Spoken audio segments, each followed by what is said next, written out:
Heyo everybody, Haku here with my review for Tower of God Chapter 427 or Season 3 Episode 10. I'm loving Season 3 so far. This chapter was no exception to that. I really enjoyed it. I think the highlight for me is Canhong's story, actually. For some reason, I think most people might not like the character or appreciate it that much, but I actually really like Canhong's story. I like just arc character stories, and the way this is being set up so that we have all these different characters going in and, they all have their different goals in this competition. That was set up last chapter, and this chapter carried that on in a fulfilling way, and it makes me excited to see how this game plays out and who wins and how everything goes. So I think this arc is being done really well right now. But to talk about the scenes in the chapter from part to part, we start off with Khun being confronted by Michael's team, who say they're just in it because they were ordered to join the game and steal the Fang, but it also serves as another means to piss Khun off as well. So the masked attacker, whoever that may be, well, I guess they're not really masked, more hooded. They stop the Mad Shocker in midair. I really hope it's not Rachel, because I feel like it'd be such a good story to tell with Rachel still working with Gustang, but as much as I don't want it to be Rachel, it seems more and more like it's probably souped up, powerful, wish-fulfilled Rachel.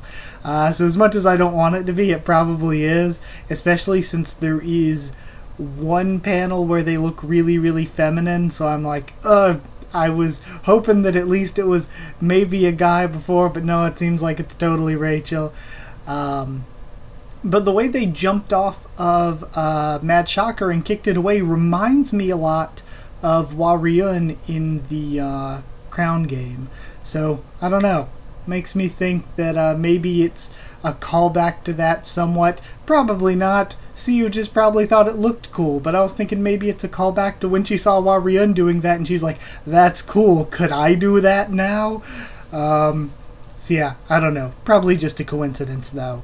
Akryung, though, against Bomb, uses the Shinwan Ryu, and again, I like Bomb not being an idiot, like, what? How do you use that? He thinks, how do you use that? That must mean you're some sort of irregular, but that doesn't make too much sense, and he's working it out in his head, instead of just being, like, stupid main character. I like that, again, Bomb has a good personality going on, and he's thinking about things in a really good and logical way. I like it a lot. From there, my thoughts in general. I don't think Akryung's irregular. I think he's going to be some sort of special case, some sort of exception. Not sure what exactly he is, but I don't think he's going to be an irregular. But I also don't think irregulars are going to be, I said it in the live reaction, I don't think it's going to be something that's impossible for them to keep showing up. Like Akryung even might be an irregular, but the way it's not being specifically told to us, I think if he was an irregular, they'd just come out and say it. So the fact that it's being just danced around so much makes me think he's some sort of special exception case. But I think we could see more irregulars. We have heard of the ones like Yurek and Phantominium and the Great Warriors and all that, and Enryu, all that.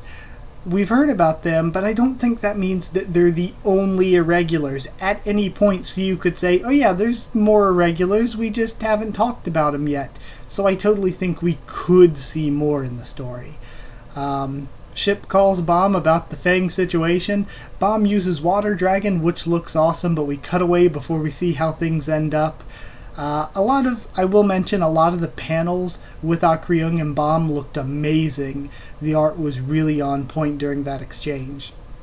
But we get to see Team Canhong before flashing back to Canhong confronting Kanzone about doing shitty stuff, being like, you hid this from me, what if Yama finds out, this is dirty stuff you're dealing with, you're only doing this because you can't beat Gato. All of it was really good, and I like that it sets her character up as someone else who's trying to prove herself, who's trying to do it without her father's sort of dirty dealings helping her. And I like that a lot because it could have easily been a scenario of, oh, she was just in on it the whole time and they're trying to screw them over. But with this, it adds a lot more complexity, where he is trying to make his standing greater. He's trying to erode the standing of Gato, and their children's standing has something to do with that too. But with him, it's more about him. It's more about him finding some measure of victory over Gato, who he could never beat. But with Canhong, she wants to prove herself. She doesn't want to do it in a dirty, cheatsy way. She wants to beat Dang Dang herself and show Yama why Dang Dang's not the right choice, to show the future of the gang off. I am.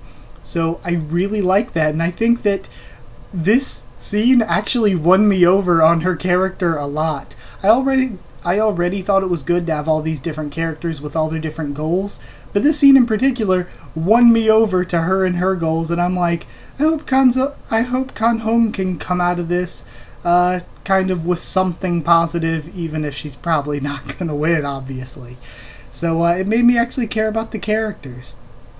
So she's going to prove herself without his schemes. I love that they're both working separately, even though there's some connection there. And we find out from her going to her two friends that she came back from the cage from climbing the tower, and she could have been way further up the tower if she kept climbing, but she came back to the cage because she wants to compete in the festival and prove her worth there. So she and her two friends go. They take Lulu with them. I love Dutong's like, alright, I'll just stay back, guys. But they take Lulu with them. And Vargarv and Ron May join them because Vargarv is like, Bomb embarrassed me, I need to embarrass him now.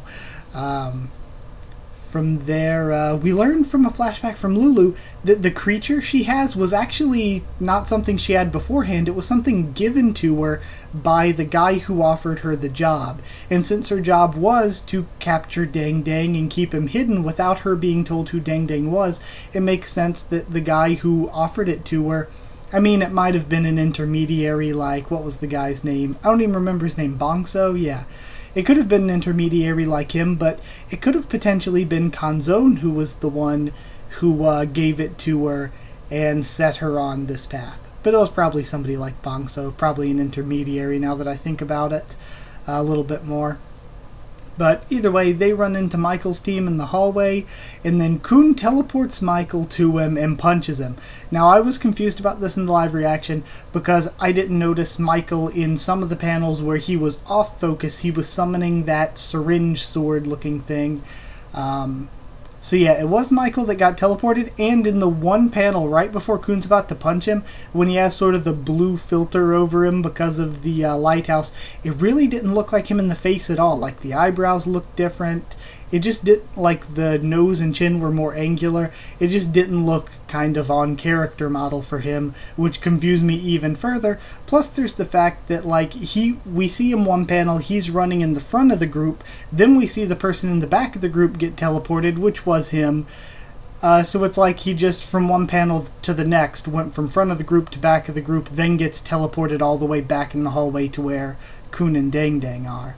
So, yeah, I don't know. It's just one of those things where a couple of months ago, maybe a month or two ago, I read like the first 12 volumes of Berserk, and something like that where the continuity in the action is so incredibly tight in order for you to tell what's going on in all the battles that it kind of stands out more when something is confusing and you're like, wait, why is this character over here now, or what are they doing? And it seems like they've moved around a bit and it's kind of hard to tell what's going on in the panel at first glance, because Tower of God has issues with that sometimes where you're like, wait, what's this character doing? Or we go from panel to panel and there's been so much movement, or the space around them hasn't been established as much that it throws your perspective off. And another series that has issues with that, I think, is another series I love as well. Boku no Hero Academia can get that way sometimes during fights where you're like, wait, where were they in relation to this other object that's going on in the scene? So, it's just one of those things that Tower of God runs into sometimes, and some other series I read does too. But that stood out to me as something confusing because I didn't notice Michael summoning that syringe weapon thing before. So yeah, I guess that's it for the chapter itself. For the blog, some information. Siu said that we're going to be seeing lots of Kun Agro Agnes because he's been asleep for a while. And I thought about it and I'm like, oh yeah, the last station went on for a good while and he was asleep all through the entirety of Last Station. So it has been a while. So we're probably going to be seeing a lot of Kun in the main action, which I don't mind at all. He looked really cool this chapter, and I'm excited to see what's going to go down with this fight between Michael's group, Kun's group, and Canhong's group. And we know that a lot of other groups are probably going to be involved too. We haven't seen what's going on with Kanzone's people, with the 2 other Rugrats or lesser gang members we saw before. We don't know where Louie is currently. I wouldn't be surprised, like I said, if Elaine's group / Hockney's group shows up. Ship's group is off doing something, and there's probably going to be some involvement, of course, with Chang and Quietro, and probably probably Elliot and Angel too. So all of that's going to be happening. We don't know what's going to happen with Gatto's group, if they're going to end up helping Dang Dang / Bomb's group. Karaka will probably have a team to get involved at some point. There's just so much to go on, which makes me so excited about this arc. But yeah, aside from that, next point in the blog, he mentions that Akryung could be an irregular. And again, like I said, that just makes me think, okay, he's probably not. He's probably a special case. But he says Akryung might be an irregular, but in general, because Bomb is so friggin' powerful now, we're not going to really see him up against normal-ass regulars. We're going to need to have special regulars, like whatever Akryung is, or princesses and sorcerers are 2 things he brought up. And I guess by sorcerer they mean like what Yule is or what Levi was, even though all the sorcerers we've seen, by that logic, are kind of jobbers. But Sachi apparently counts as a sorcerer too, and again, we haven't really seen much of what he can do outside of just thorn branch things.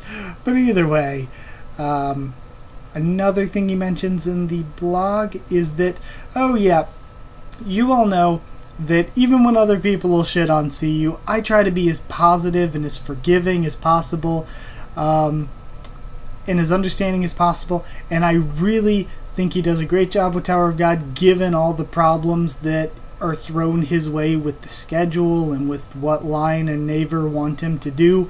But he says non-veteran readers might not care about Kun and Michael's relationship or story since it's been a while. But it's like, who does he think non-veteran readers are? Does he think people just jump into something at chapter 300 and they're like, I don't care about reading the first 300 chapters? That's not how any of this works. Like, I try to be super positive about CU, but this was a dumb thing to say. Like, that's not how things work. That's like saying, man, non-veteran readers of One Piece aren't going to care about the shit that happened before chapter 900. It's like, no, people marathon to catch up to where it is. People care about callbacks to things in the past because that's good writing, because stuff that happened previously in the story matters. So, yeah, it kind of bugs me that he even said that. It's like, no, you are supposed... That is, as a writer, what you are supposed to do. You are supposed to call back to things that happened in the past and make things connect. So, yeah, I don't know. Hopefully that kind of thought process doesn't affect the story too much, though. But yeah, some of my thoughts on the chapter as a whole. Like I said, I love Canhong's story. This really won me over on her character. I thought Bomb versus Akryung, all of that was really, really cool. Also, just realizing as I was taking my notes here that Dang Dang and Canhong, they're both in that hallway, and she wants to take out Dang Dang. So, does this mean we're going to get Dang Dang versus Canhong incoming, and we're going to see what the 2 of them can do? Because if she could have been way up the tower by now, she's probably really strong. And Dang Dang, if Yama is banking on him being the future of this gang, Dang Dang has to be somewhat impressive. You would think he can't just be a total loser if everybody's betting on him so hard.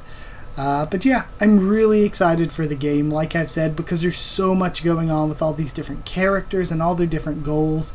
And all the teams I listed before that could be jumping in and playing a role here. I'm really excited because of all these different things that could be happening in the future.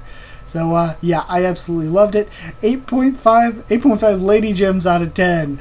Canhong hitting the Lady Gem, looking buff. So are her allies, and the one's really, really cute. So yeah, 8.5 Lady Gems out of 10. I loved it. I thought it was great. And I am somewhat Team Canhong here. Of course, Bomb's team is going to even if they don't like win, they're still gonna win, you know? They're still gonna come out of this with what they want because they're the main characters in some way, even if it's not the way that they think they're gonna get it. But despite me, of course, rooting for the good guys, the main characters, and wanting to see them succeed, I also kind of want to see Canhong's team succeed, because I've not been given a reason to hate them, and in fact, they all seem like kind of decent people. Like, Vargarv hasn't done anything overtly evil that we know of.